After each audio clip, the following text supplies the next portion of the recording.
All right, welcome back to Virtual School Assembly. Today our guest is Raugi Yu. Raugi is a graduate of the Dome Theatre program in Montreal and the BFA acting program at the University of British Columbia. Raugi's been acting professionally on stage, TV, and film since the 90s and is an instructor and private coach of acting. He's acted in various theaters across Canada and the United States. Raugi is currently in post-production for a feature film he directed last October. Welcome to the show, Yogi. Raugi. Yogi. Raugi. Raugi You is got right. it. Thanks, Tyler. Thanks. What I think is important these days, and what I really wanted to talk about, and I talk about this a lot with my acting clients and my fellow actors as well. You know, being still primarily an actor, the idea of who am I is actually super important in our business. And I think the obvious connection would be, who am I, as in who's the character? Who am I playing? And we answer all these questions, these fundamental questions of like who, what, where, when, the whatever you can think of to create your character. But I think the even more important question is the who am I as the actor? As in, who's Raugi? Who's Raugi Yu? And, we may start with the obvious things. I'm a father, a husband, a son, a brother. I identify as a man, as a he, him. I'm Taiwanese. Like these like facts, right? I'm 5'6", whatever, Right.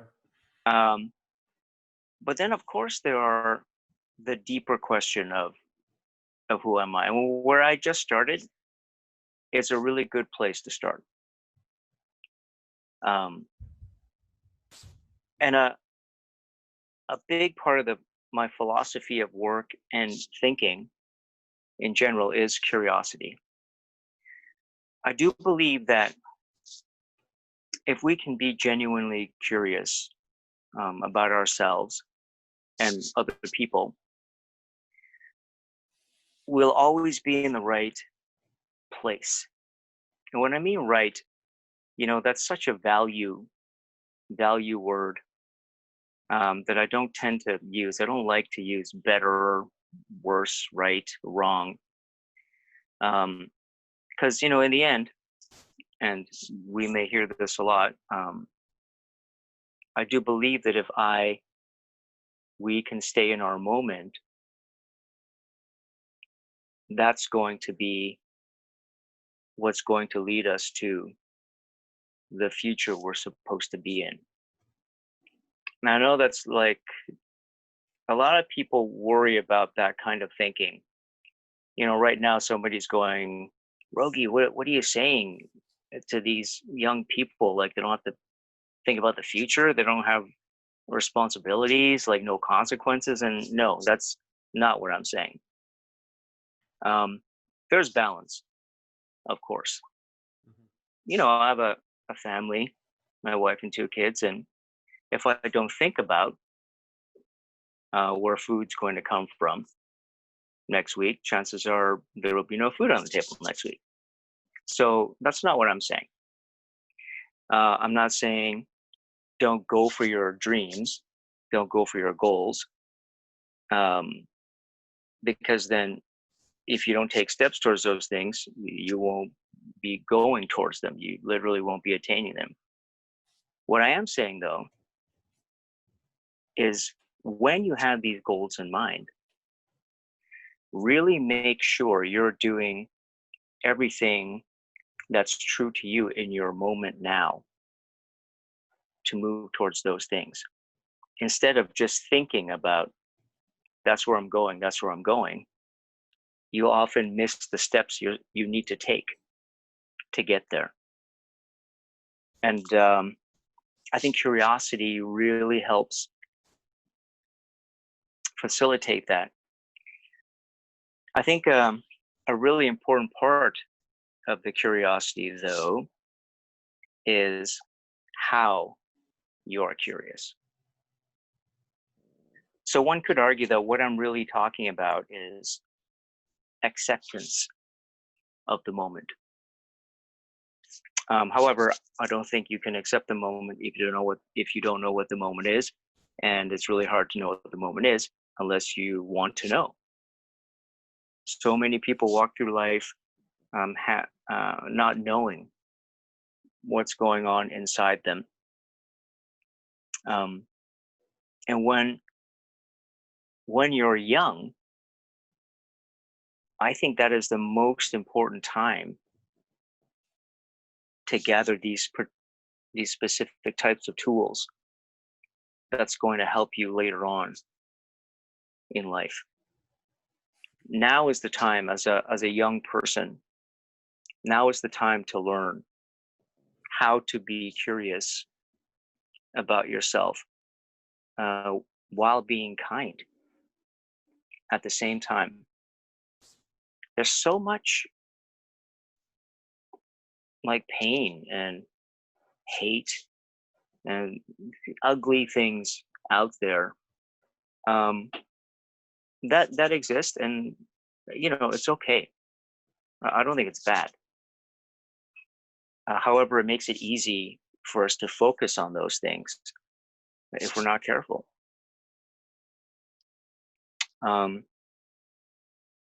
These are my observations I've been making with the clients I work with, my private clients. Often something will come up, a block in the scene or something like that.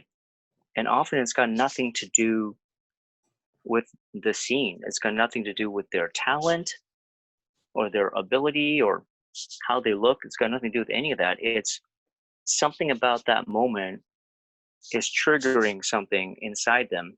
Because actors, we train to just be open and vulnerable. So that kind of stuff happens to us all the time.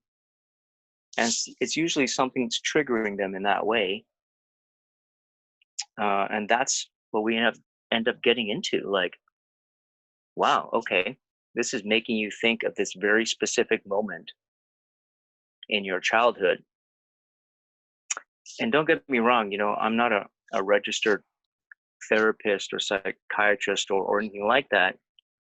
I've just been working with actors for over 30 years, myself being one of them. And so it's through these observations, I kind of go, yeah, man, like when we're young, that's when we really want to learn these things. Of course, you can learn them when you're, older. It's never too late to learn these things. However, I do think a person's life could have so much more ease if they have these tools earlier. Okay, so what am I talking about, right? Be curious. So easy to say that. What's hard to do is to be curious without judgment. Being curious without being defensive. That's really hard, man. Like, it's a often pokey, scary world sometimes, and we get defensive. Just on the outside, head down, doing my own thing, walking forward, or some people like chest up, shield out, just like get out of my way, don't talk to me. Like already physically we're doing these things. We're not even on the insides yet. So it's really something to note. If this is how I'm going to explore some things through this curiosity, how I'm doing it is important. It's very as simple as, when you say to yourself, why? Instead of, why are you doing that? They're both are curiosity in a way, right? But the second one is really judgmental and attacking. It's not really meant to elicit an actual answer.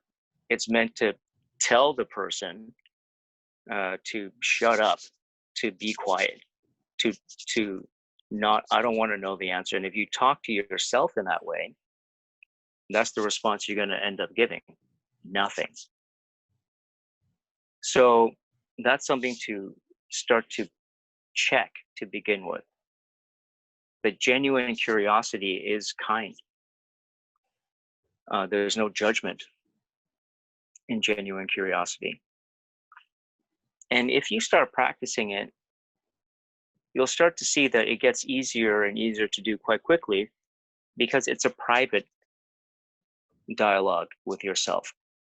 There's no one else involved, so there's no one else's ego involved. And if you can practice this strongly, like a martial art, it starts to make other people's negativity have no power over you. And therefore, you can really start to see the truth of your moment more often, which kind of looping back to being an actor is like very, very important. Some people think acting is just lying. So that would be 100% wrong. Acting is 100% authenticity. Often when you say, oh, that's bad acting, or I think he's a bad actor, often what you're responding to is it doesn't seem honest. And that includes, playing like a space villain, time lord who lives in outer space. How do I do that honestly? But that's part of the actor's job, right? We start focusing on who am I? What does this evil space time lord guy want? What's he willing to do to get it? And then we start to build our character in that way. But just from that, that tiny example, I think you can see if I'm not curious, if I'm judging myself constantly, and my internal dialogue is mean, I can't achieve those things. Now, Raugi, can I Yeah. push back on this a little bit? So when you talk about understanding who you are as an actor versus who you are as a person, I think it's easy for people to say, okay, don't have judgment, be curious, really get to know the character as an actor, because we've been conditioned to say, okay, if an actor wants to do really good, they get inside the mind of the character and they study their background. That's a lot harder to actually do for ourselves, right? If we want to be introspective or reflective, being curious about ourselves, that's not an intuitive thing that we just naturally do. Be like, oh, I wonder what's important to me, or, that's not a normal process. So I think this is kind of a heavy topic for kids because we're not used to going through that process. Do you have any thoughts or ideas of how we can, it's not so much about judgment, but how can we just start the process of being more reflective and being more introspective, so that then eventually we can get to the part where we can really check ourselves and say, am I doing this in a healthy and a productive way? Yeah, that's a great question, Tyler, and I'm glad you brought that up. There are a few things that I think can help access, because it is a bit of a heavy topic, but at the same time, because I've got kids too, and I work with a lot of kids. I'm seeing young kids go through it, so I don't know if worry is the right word, but I kind of worry about it, I guess. So I think what might help is the idea of specific language. And so this takes time, and often it's with the help of a parent, or if the kids have some space to practice what specific language means. Right. So when you get upset and you're angry and you just start saying things, right? Like, no. It's pretty simple, right? No. Not going to do it. This happens with me and my kids over anything, like anything, like, can you please do the dishes? No, like just straight up, right? And it's not always like that, but every once in a while, and I'm like, oh, so now as the parent, I have to go, oh, okay, because I get reactive too, right? Because I'm like, well, where did they get it from? I'm sure they're there's reflecting back. So instead of me going, what do you mean? What do you mean no? Right? I go, I'm not exactly sure I understand what you mean when you say no. I'm trying to use specific language. Right. So then they can go, I just, why now? And I go, okay, is that really what you want to ask me? Or is there something else? Because why now really is because it's after dinner and it's time to do the dishes. I'm not sure how to answer that. What do you mean? So that we can explore that. So we get to a point where they're like, I just feel like I've been doing so much today. Can I just like get a 15-minute break before I start them? To which I would say, yeah, no problem. Take 15. Okay. But that would be the specific language that they wanted to use at the beginning. Right. So I would encourage everyone to, when they have a reaction, to take a moment and breathe.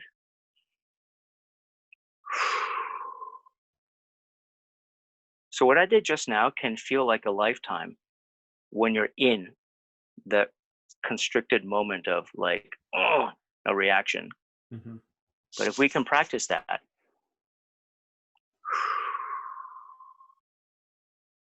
was that like 3-5 seconds maybe? If we can practice that, it's a really fast reset for the mind and body. And then we get used to saying, what do I really want to say? And then find the words. Now, as an actor and as a director, you're constantly looking to find your voice on set. And as a human being and as a father and a parent, you're looking to find your voice in the home, right? Now, I'm guessing that who you are has changed, at least in some degree, over the years, right? So who you are now is probably not the same person you were 20, 30 years ago, and that's evolved and developed. Has the way that you do that kind of self-talk and think about, stepping away from situations, has that changed and evolved for you as well? Or is that a strategy that you've had all your life? Wow. Yeah, great question. I hadn't planned on talking about this, but I think your instincts are correct. It's a big part of it. I didn't start like this at all. In my youth, I think I was 13, living in Montreal, had a part-time job, making my own money and all this kind of stuff, living at home. And I bought a set of weights with a bench, and I just started lifting weights. And then between 13 to 17, I just became like massive, like just big chunks. There's big chunks of muscle on me. I realize now it was because I was really combative against society, and I was not vulnerable. And I was like really, really aggressive, and I was angry, and I wasn't like, channeling it. I wasn't able to channel it. Nobody was helping me in that way, right? And then I became an actor, and for the first 10 years of my acting career, I was this really aggressive, in your face, kind of stocky, muscly kind of guy. And I would get a lot of parts like monks or thugs, Right. Sure. and like gang leaders or drug dealers, or I even had one part where I was both. I was a guy pretending to be a monk, smuggling opium in his prayer beads, right? But then, after about 10 years, casting says, "Hey, Raugi, you're getting a bit older now. You know, what else can you do?" And I'm like, "Well, what do you mean? What do you mean? I'm an actor. I don't do anything, right? I'm classically trained, which I was, right? Right. Sure. And I had done some Shakespeare even, but even Uh-huh. then it was like the big muscly characters, right? Uh-huh. And they're like, well, show us some vulnerability. And I'm like, vulnerable. What? What's that? Right? And they're like, okay, Raugi, cool. Why don't you try this out? Right? Why don't you be like the best friend? So I'm like, hey, Steve, how's your family? Kind of like just not. I just couldn't do it, right?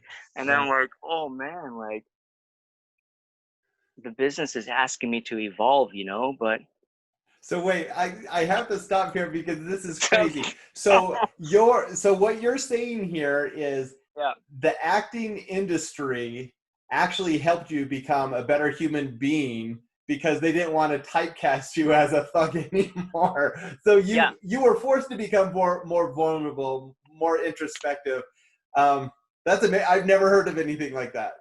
oh yeah, yeah. Okay, That's exactly what happened. I think maybe it could have gone the other way.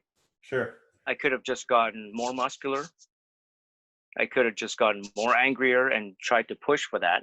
sure. But they were saying, I can see, they were like, I was getting asked to audition for these things, doctors, Hmm. parents, uh, and I really did have to go, wow, what's going on here? Was that a painful process for you? Was that like a really challenging, difficult thing, or Oh with yeah, work did it come pretty naturally? No, it was work. it was work. And I'll tell you exactly what I did without going too far into it. Uh-huh. And this information is on the internet. At that time, I read it in a book. Oh, cool. We'll link to it. That would be awesome. um, so the book was talking about the subconscious mind, Uh-huh. right? And you have your conscious mind, which is the ego. It's what makes decisions out there in the world. And Right. your subconscious mind is like your willpower, Mm-hmm. right? It's deep inside, and it's more powerful than your conscious mind. So I read in this book that the subconscious mind does not register negative words. So like N apostrophe T, no, not, never, that kind of thing, Mm-hmm. right? And that Sure. totally fascinated me. Uh, and I think this pertains to the people viewing as well, because Mm-hmm. this is a big part of the discovery through curiosity, changing the internal dialogue.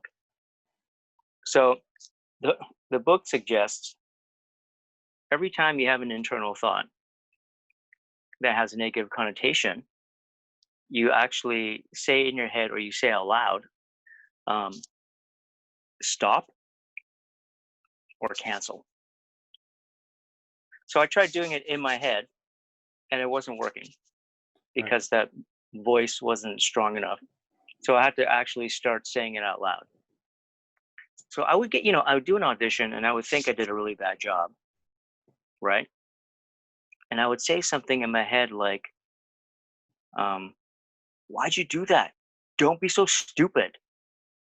Like literally say that in my head. Mm-hmm. And what happens is the subconscious mind takes away the N apostrophe T, right? And Mm-hmm. all it hears is, what are you doing? Do be so stupid. And so the subconscious mind is just working to make that happen now, while my conscious mind is going, what's with the conflict inside about this? I don't want to be stupid.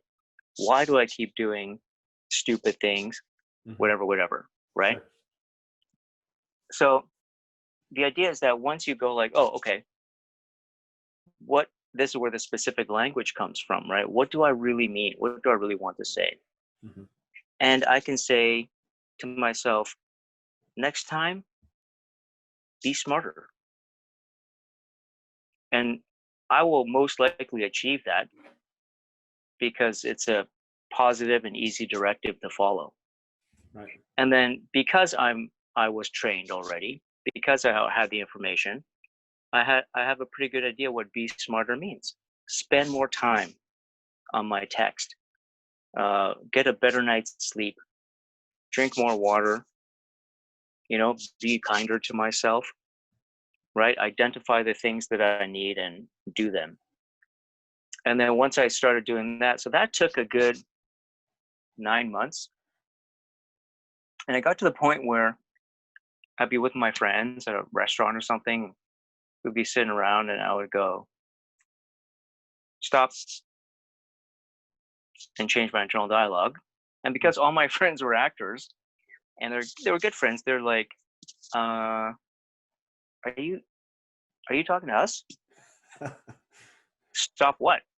And I'm like, oh, no, sorry. I'm just changing all my internal dialogue. And they would go, oh, okay, cool. And then go back to their conversation like it wasn't Totally normal. totally normal. But actors, we do go through this kind of stuff, which is why I think it's a nice human thing, Right. as you're saying, because it's a very acting is a very human thing. So it's a very human thing I really wanted to share with your viewer. So I'm taking 3 main points away from this whole thing about understanding who we are. One is, and I think this is critical, no judgment. As we're coming to understand who we are, we need to stop that negative self-talk and move away from judgment. We also, you mentioned a little bit about breathing, and part of that, I think, and you talked about this, is being able to reset, move away from things and start over. And then just being intentional, being vulnerable about, being willing to change, being willing to grow. And you've done that over the course of your lifetime, but I think we can start that even at a young age to say, okay, what do I have to learn? How can I grow from this? So I think that's an important message. I appreciate you sharing it with us, Raugi. I have to ask you a few acting questions because everyone's going to be mad at me if I don't. So let's do some of the low-hanging fruits here. What is something that you love about being an actor, a director, a storyteller? People talk about what their purpose in life is and things like that, and this is my purpose. And so it feels amazing to be living in my purpose, and it evolves all the time. As an actor, I'm evolving all the time, and now I'm evolving into more of a director. And that's evolving as well. So I love that part of it, that it's never still, it's ever changing. Right. Is coaching as rewarding as doing an awesome job as an actor, or are they completely different things? They're pretty different, because when I'm coaching, it's not about what I'm doing. It's about what I'm facilitating for the other person. Sure. But it does take everything I got. Right. But when I'm acting, it's about, okay, how am I interpreting this? I'm using my text analysis to break down the script. I'm working with the director and my scene partners. So I'm just focused on my performance and how it's going to fit in with everything. So it's a totally different thing. And when I'm directing, it's fascinating. When I'm directing, I'm holding this space for everyone. Because like, let's say for a film, there's the producers who are the ultimate bosses, right? Their decisions are final because they're paying for the whole thing. But often before that, it's the director. If there's a problem, everybody looks at the director. Like, what should we do, Raugi? And it's at that point where I'm filtering everyone's stress. And I like to say, so I kind of have to become this container but not its contents. Hmm. So I hold this space. Everybody and we're talking all the actors' anxieties, all the producers' worries, and every crew member needs something fulfilled as well. Otherwise, because they're doing a job too, right? Like the sound person, if I'm constantly filming in a way where the sound person cannot capture sound, then they'll get frustrated, right? They won't feel like, they can express or whatever. So it's really the director's job to kind of go, everybody okay? Does everybody got what they need? And hopefully be open enough for someone to say, I would love another take. Sound was weird on that, and the focus was a little bit, and so the focus person can tell me that, so, and then I can lead us, as it were.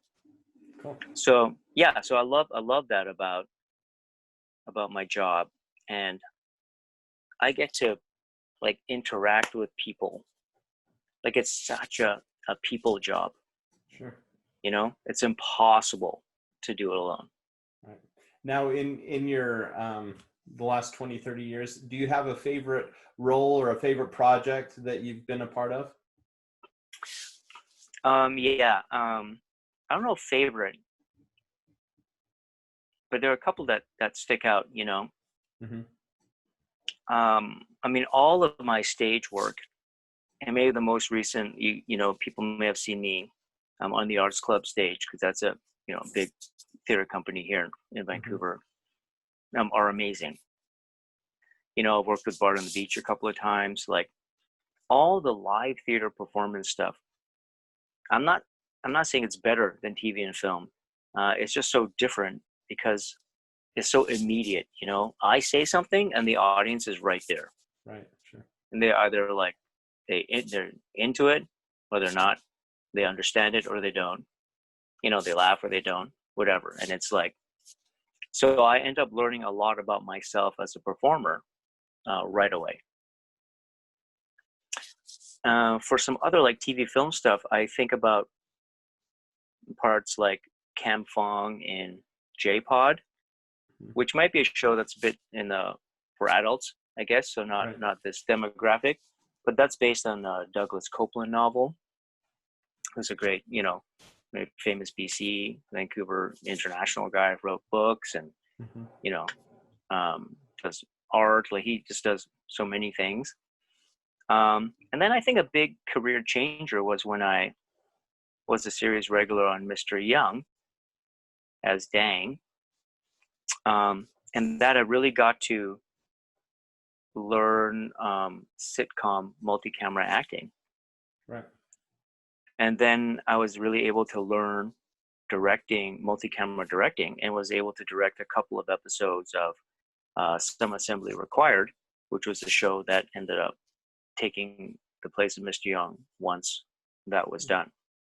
Cool. And then that has led me to other, this feature film, which I just did, which is, again. So I guess I'm just kind of have just kind of said these major turning points in my career history.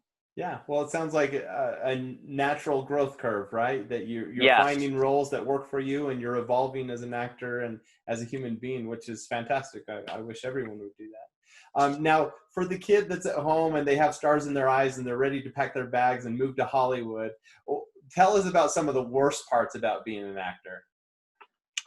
Wow. Okay. Well, I'll say this because it's coming up a lot in my teaching right now, is to realize that as an actor, you have almost zero control over when you audition and when you book parts. And that part's really, they don't tell you that in school, because it's a very disheartening thing. Because I think people who train you figure, well, you're going to figure that out when you're out there. But I don't feel the same way. I think people should know right away what you're getting into. Right. There is the odd time, maybe you do, like now, there's the odd time where I get asked to do something. So I don't audition and it's a part that's offered. And that's a lovely feeling. However, auditioning is the actor's job, essentially. Mm-hmm. You're going to be going on hundreds of auditions and maybe not book any of them, or book 2 of them, or book 10 of them, right? Or maybe book all of them. Right. But you have no control over that, because so many factors contribute to your casting. Who your scene partner is going to be, how much money they have, how tall you are, how tall your co-star is, all these things that are completely out of your control, that have nothing to do with whether you're a good actor or not. Right. That's like one of the hardest parts of acting that I think, and I say this not to deter anyone from going into acting. I say this to prepare you. It's not a bad thing. It's just how the business works. Right. Well, and that's really good, because as we wrap up here, we're in an interesting situation where our kids are at home, learning from home, doing things, and there is a lot going on that's outside their control. And so there's a lesson here. Yeah. And I'd love to end with this. What are the things that you've picked up as an actor that can help kids right now that are facing this uncertain world, where they feel like there's a lot that they can't do, that they can't control? Do you have any words of advice or encouragement for them?